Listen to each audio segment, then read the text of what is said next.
Bonjour tout le monde, bienvenue à La Chaise Bleue en direct du Salon industriel de Québec. On a la chance aujourd'hui de recevoir Valentin et Jean-Philippe du Centre d'expertise industrielle de Québec. Pour ceux qui sont des manufacturiers, que vous soyez dans le Bas-Saint-Laurent, en Beauce, même au Saguenay, mais surtout dans la capitale nationale, je pense que vous devez apprendre qu'est-ce que les CI, puis vous devez prendre le temps d'aller au Jeudi Productivité, aller présenter votre modèle d'affaires, questionnez-vous. C'est des gens qui sont là pour vous aider. Le gouvernement a mis en place des initiatives, donc n'hésitez pas à écouter le podcast. Bonne écoute.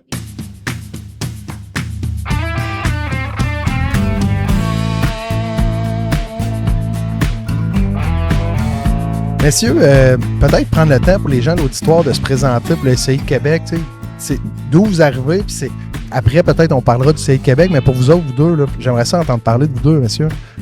Valentin. Ouais, pour ma part, moi je suis ingénieur industriel. OK. Je mets ingénieur entre guillemets, je suis ingénieur français. Moi j'ai étudié dans le milieu industriel toute ma vie. J'ai travaillé beaucoup dans l'automobile, dans un gros bassin automobile en France, porté par les bonnes pratiques du Lean Manufacturing, Kaizen. Et puis je voulais aller dans le monde de l'aéro. J'ai réussi à aller dans le monde de l'aéro. Puis là, j'ai pris une porte vers la transformation numérique. À l'époque, on parlait d'usine du futur, de digitalisation en France. Il y a de ça 10 ans maintenant. Et puis, j'ai pas lâché ça. C'était vraiment passionnant. Des premiers projets de robots collaboratifs, des premiers projets de développement applicatif. Et puis, j'ai eu la chance de me diriger vers le Québec et puis de pouvoir faire ça dans l'entreprise privée, de mener des équipes d'innovation. Et puis, une fois qu'on a fait un petit peu le tour. Tu viens de où déjà en France? Hein? J'ai du nord de la France. Du nord, du Pas-de-Calais, c'est ça? Ouais, c'est ça. Ah, wow. Ah, ça, on a déjà parlé de. J'ai mes expériences au Pas-de-Calais, à Renescup et à Vauvrecourt. Brûle-la-Bussière aussi. Exact. Puis Jean-Philippe, toi, c'est quoi ton parcours? Parcours peut-être un peu plus long, mais que je résumerai assez rapidement. Étudiant en physique, génie physique au niveau technique, au niveau universitaire un peu. Oh, wow. Puis j'ai aussi fait de la sociologie puis de l'économie. Fait que drôle de bébé, touche à toutes sortes d'affaires. Beaucoup de sciences de haute technologie, là, donc dans des laboratoires à développer des applications, à développer toutes sortes de choses, des essais, différents éléments de ce côté-là. Donc vraiment une vie de laboratoire pendant longtemps. Puis finalement, à un moment donné, je me suis dit, crime, je devrais toucher à d'autres choses un peu, ce serait le fun. Puis j'ai découvert le conseil un peu par hasard en envoyant un CV à un moment donné chez Québec International. Puis j'adore ça. Vraiment, je suis tombé dans une sauce que j'aimais beaucoup. Fait que toi, tu es rentré dans Québec International avant l'apparition des CI. Tu étais dans le. En fait, je suis arrivé pour l'ouverture du CI. Okay. Il y avait déjà un premier directeur qui était là. Puis je suis arrivé pour monter tout le programme, dans le fond.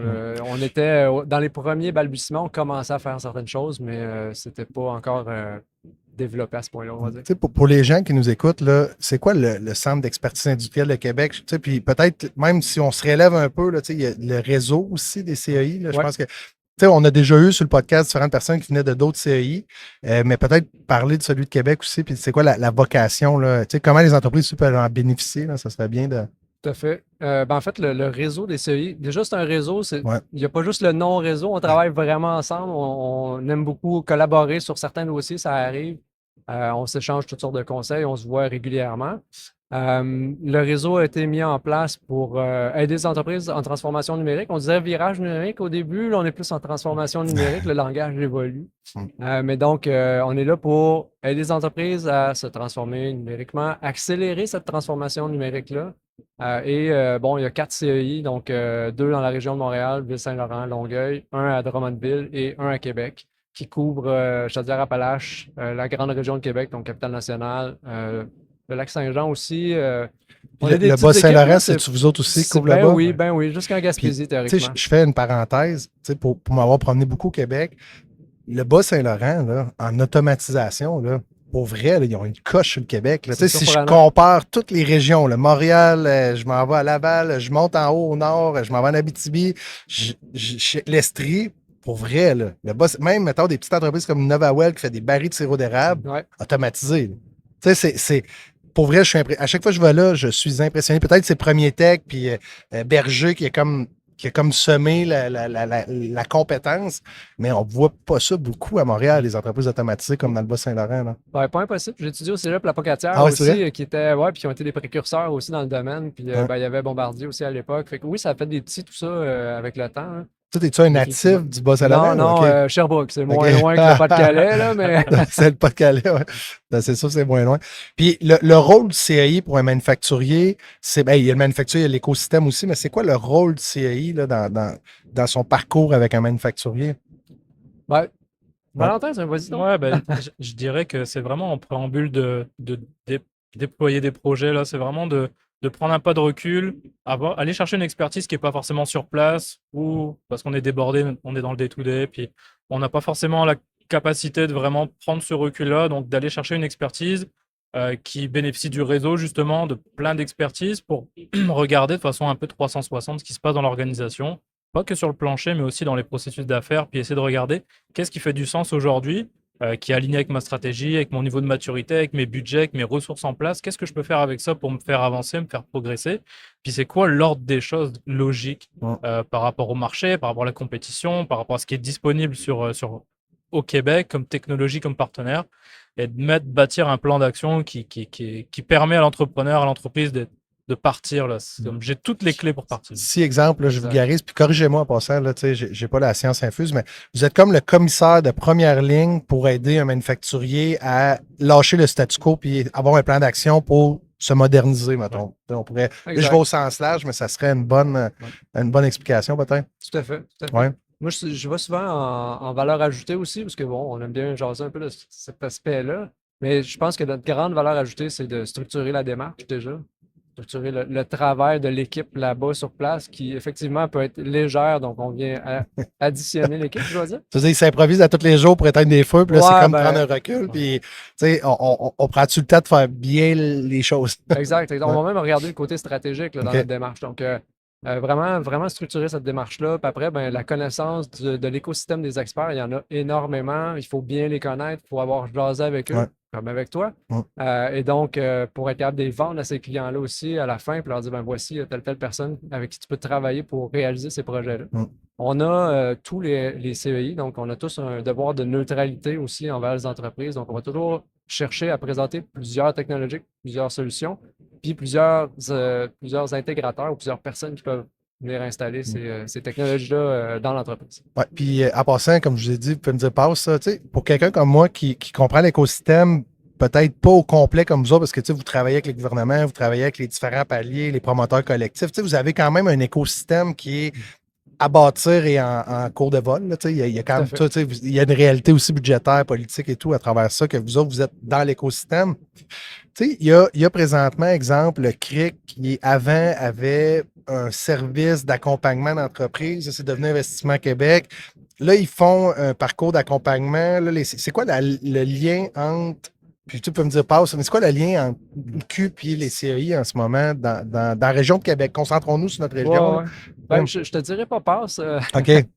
Mais en fait, la réponse à ça, puis je lis souvent cette question-là, honnêtement, là, je réponds un peu simplement en disant les gens qui viennent nous voir, ils veulent quelque chose qui se vend chez Walmart platement. Ils veulent un robot, ils veulent un logiciel qui est déjà développé. C'est une commodité réelle. Il faut que ça soit une commodité, définitivement. Il faut que ça soit simple à implanter. Ils n'ont pas tant de temps que ça. Ils sont là, comme on disait tout à l'heure, pour faire quelques projets. Ils sont débordés, ils viennent nous voir pour avoir de l'aide puis structurer la chose. Quand on va voir des CCTT, parce qu'il y en a beaucoup, les centres collégiaux de transfert technologique aussi, là, on est plus dans le transfert technologique. On a une technologie qui existe, puis on est en train de la transformer pour l'implanter. Eux se retrouvent à un autre étage. On fait appel à eux régulièrement. Même moi, au quotidien, Optech, exemple, quand j'ai une caméra, puis je veux faire de la reconnaissance d'image, au lieu de développer l'expertise chez nous, j'appelle Optech. Optech soit me donne le livre de recettes, ou soit me dit appelle Machinex ou appelle un autre, ou là, il m'envoie vers un intégrateur. J'adore Optech. Mais je sais que vous autres, c'est ça, c'est pas Optech est à Montréal. Ici, il y a un Optech à la Pocatière aussi. C'est bicaméral Optech. Voilà. La Pocatière est partout. Puis donc, le troisième niveau, c'est ça, c'est le CRIC qui va développer des nouveaux équipements. On se souvient tous de Terreau, qui était le composteur de comptoir. C'était les premiers presque au monde à faire ça. Je m'en souviens pas, je sais pas, mais tant mieux, les gens qui ont vu Terreau. On va dire qu'on s'en souvient tous. Ils avaient développé avec eux un composteur de comptoir. Donc, ça se branchait, puis là, ça compostait plus vite que si tu le laisses dehors, mettons. Ben oui. Et donc, il avait développé tout ça pour l'entreprise Terreau qui ont fini par le mettre en marché. Ils ont eu d'autres problèmes par la suite, là, mais malheureusement. Mais quand même, eux vont développer des choses complètement nouvelles. Ils vont aller chercher ces éléments-là. Ils peuvent faire un peu autour, là, mais leur focus est là normalement. OK. Mais ils ont une équipe aussi qui intervient pour faire des diagnostics un peu plus 360. Tout à fait. Je pense que c'est pas forcément une grande équipe. Je pense qu'il y a de la demande aussi beaucoup là sur la région de Québec. Donc on travaille ensemble, puis il y a de la demande pour tout le monde là. Il y a du travail pour tout le monde en réalité. Puis Investissement Québec, c'est un des partenaires, c'est une des relations d'affaires qui nous provisionne le plus de leads en réalité, parce qu'ils travaillent avec des entreprises constamment qui ont des besoins, qui veulent faire financer des projets. Puis là, pour dérisquer les projets, avoir comme une analyse un peu externe, ils nous les envoient, puis ça nous permet de les accompagner. Donc on travaille en fait vraiment beaucoup avec eux. Ils ont une équipe interne, peut-être, qui n'a pas une capacité grande, donc ils vont chercher d'autres expertises. C'est ça. Mais c'est de l'aiguillage aussi avec une expertise. Puis Québec International, je sais que c'est rendu là, j'allais dire une bébite, je ne dirais pas une bébite, mais c'est rendu une grande organisation. J'allais dire une grande bébite, mais c'est vrai, c'est rendu quand même grand. Je me rappelle à l'époque d'Alexandra Masson et tout ça, c'était comme une équipe qui se développait. Puis là, tu as encore la Ville de Québec qui ont leur équipe locale. Vous autres, vous couvrez beaucoup plus large. Puis en passant, là, Québec International, quand on a acheté les bureaux ici, ils nous ont accompagnés tout le long. Là, super, ça ne m'a rien coûté. J'ai capoté, j'avais du service de première ligne, j'ai trippé. C'est quoi la relation entre le CEI de Québec et Québec International? C'est que vous êtes parrainés. En fait, c'est eux les initiateurs, puis vous êtes un département. C'est-tu comme ça pour le voir? Oui, moi, je le vois comme on est hébergé. Vous êtes hébergé. Comme les ORPEX, là, les organismes d'aide à l'exportation. On a un ORPEX chez Québec International. On a également un ERAC. Donc, on a ces services-là qui sont hébergés à l'intérieur de cette agence de développement économique-là, ce qui permet d'avoir une excellente synergie entre les équipes aussi. Donc, on réfère des gens en exportation. Quand tu augmentes ta capacité de production, ce qui est souvent le cas quand on veut faire de la transformation numérique, ça se peut que tu veuilles exporter le surplus que tu vas générer. Donc, on les met en relation avec les gens d'exportation. Et inversement, ils se font contacter des fois, puis on veut exporter ici, là. Tu vas savoir la capacité. Je ne suis pas certain. Parle au CEI. Donc, on a une belle synergie. Fait que oui, c'est une grande équipe. C'est tentaculaire peut-être un peu des fois, puis ça peut être challengeant même pour nous autres de répondre aux questions des clients qui viennent nous voir. Puis, j'aurais besoin d'un travailleur étranger. C'est pas moi, là. Mais après, l'équipe est là, je pense, pour le support. Tout, c'est vraiment. Comme tu disais, ça nous donne des armes parce que l'entreprise qui vient, elle a plein de besoins, puis elle ne sait pas forcément qu'on a tous ces services-là. Donc, lui offrir tout ce portefeuille de services, finalement, c'est super intéressant. Elle a un point de contact, et puis là, elle peut aller chercher des besoins, être accompagnée dans l'immigration, être accompagnée dans son exportation, dans l'attractivité, etc. Je vais faire un scénario, là, c'est drôle parce que ça m'est arrivé lundi. Je suis arrivé dans une entreprise à Québec, puis la personne, elle avait une offre de service qui venait de la part de BDC pour faire un plan. Elle avait eu une offre d'Investissement Québec pour faire un plan. Je vous avais pas vu, vous n'étiez pas dans la table. Puis moi, j'étais comme le troisième soumissionnaire. Puis pour vrai, je me suis assis devant le client, je comprenais pas. Je comprends pourquoi on a toutes des offres. J'étais là, dans le fond, c'est parce que tu veux te faire financer, c'est parce que tu veux une subvention, c'est quoi le besoin et tout. Puis là, je pensais à vous autres. Puis c'est drôle qu'on se croise au salon aujourd'hui. Puis j'étais là, mais ça, j'ai parlé avec Valentin. Puis c'est les commissaires de première ligne. Fait qu'en réalité, comme premier besoin, le troisième joueur, ça aurait quasiment été vous autres. Dans le fond, comme c'est une première alignement, dans le fond, qui avait besoin de clients. Puis vous autres, vos services, est-ce qu'il y a un. Tu sais, comme BDC, souvent, va le financer, puis ça va rien coûter pendant, mettons, 6 mois, puis après ça, tu tombes en intérêt, mais ils ont financé, fait que ça marche quand même. Essor fonctionne pas pour le privé, ça veut dire, Investissement Québec offrait le service. Vous autres, est-ce qu'il y a un incitatif financier pour le client de travailler avec vous autres? Est-ce que cette première accompagnement-là, malgré que les programmes ferment, est-ce que vous avez une place avec un définitivement, on est auto-subventionné. Donc, le MEIE via l'offensive de transformation numérique. C'est un OTM. Ouais, c'est ça. Donc, on est subventionné. On a des accompagnements qui varient entre 55% et 65% de subvention. Donc, ça permet à l'entreprise d'avoir un accompagnement accessible, on va dire, pour les plus petites entreprises qui n'ont pas forcément les budgets ou les ressources pour nos services. Dans un monde idéal, là, vous pouvez me dire, Benoît, on n'endosse pas ce que tu dis, c'est qu'il devrait aller le faire financer à BDC, mais vous contactez, en réalité. Fait que là, il y aurait sa subvention, baisse son coût.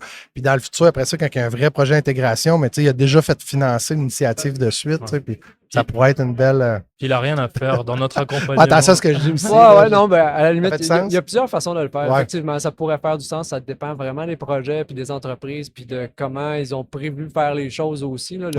Le montage financier, c'est toujours complexe. Ben c'est souvent ça, la première chose que les gens nous parlent. Je veux un RP, tu vas mettre une subvention. Je suis comme, attends pas, là.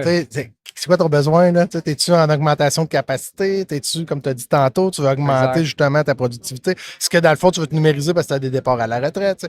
Puis la réalité, on parle beaucoup d'argent, puis le manufacturier a été gâté depuis 2000, mettons, on s'en revient depuis 2007, là, des subventions, là, il n'y en a plus. Là, je pense qu'on est dans un contexte où il va y avoir 2, 3, 4 années peut-être un peu plus difficiles pour le manufacturier.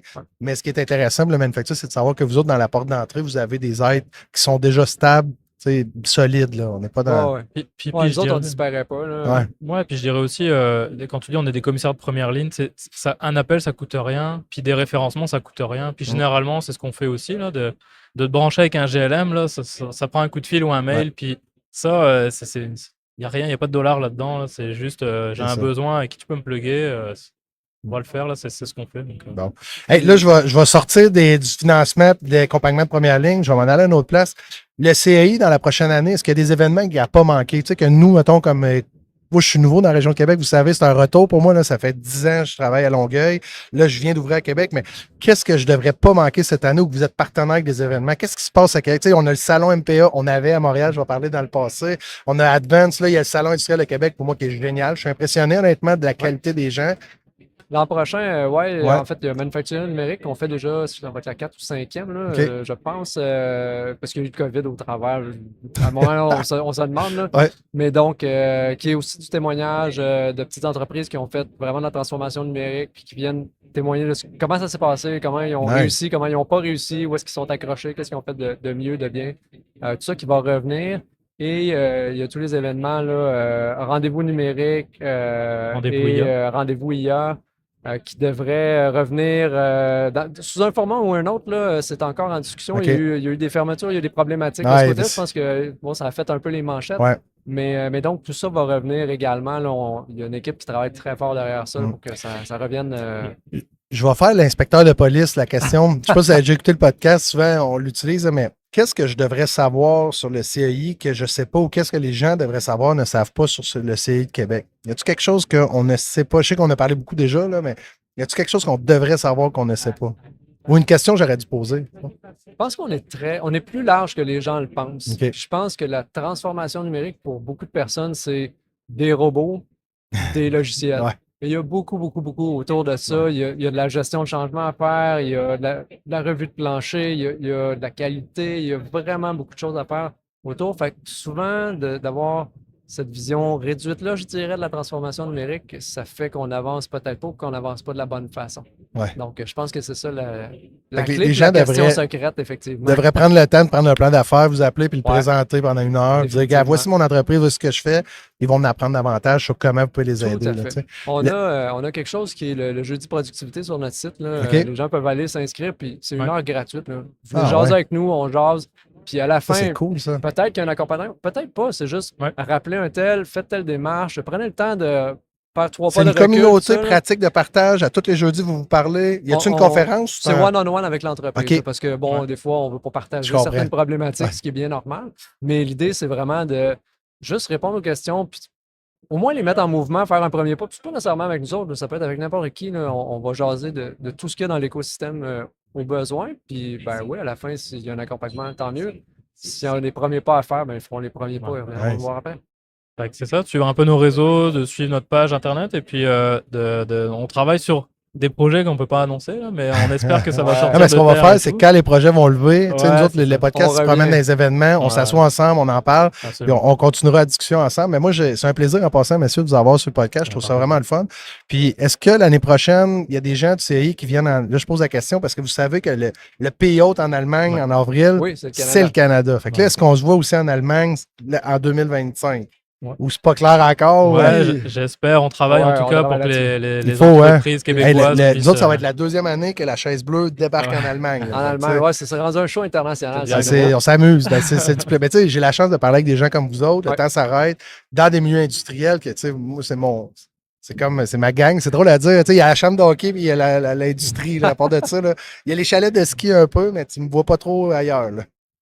Quand tu comptes mon temps, là, tu fais les 3, il reste pas grand-chose. La maison. La maison, il faut l'entretenir, la maison. C'est ça. Mais à Novermans, effectivement, c'est un rendez-vous, puis on travaille fort pour amener beaucoup d'entreprises. Le Québec a toujours été surreprésenté par rapport au reste du Canada, puis on veut que ça continue. Mais l'année passée, l'inverse, par exemple. L'année passée, là, tu revois la vidéo, là, il y avait, parce que c'est Engen qui avait amené la communauté, là, des startups et tout, là, on était au-dessus de 150 d'après moi, mais l'année de Mona Moudalal, Roland Mobilio, Pierre Hébert, on parle en 2018, je pense, 2017.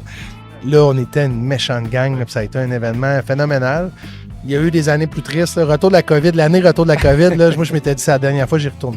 Puis là, finalement, l'année passée, j'ai trippé. Là, ça a été un super show. Hey, messieurs, ça a été un plaisir de vous recevoir sur le podcast. J'espère qu'on se revoit bientôt. Ouais. Puis, si jamais vous avez de quoi annoncer, j'espère qu'on va l'envoyer dans la communauté. N'hésitez pas à revenir. C'est sûr qu'on va passer, c'est certain.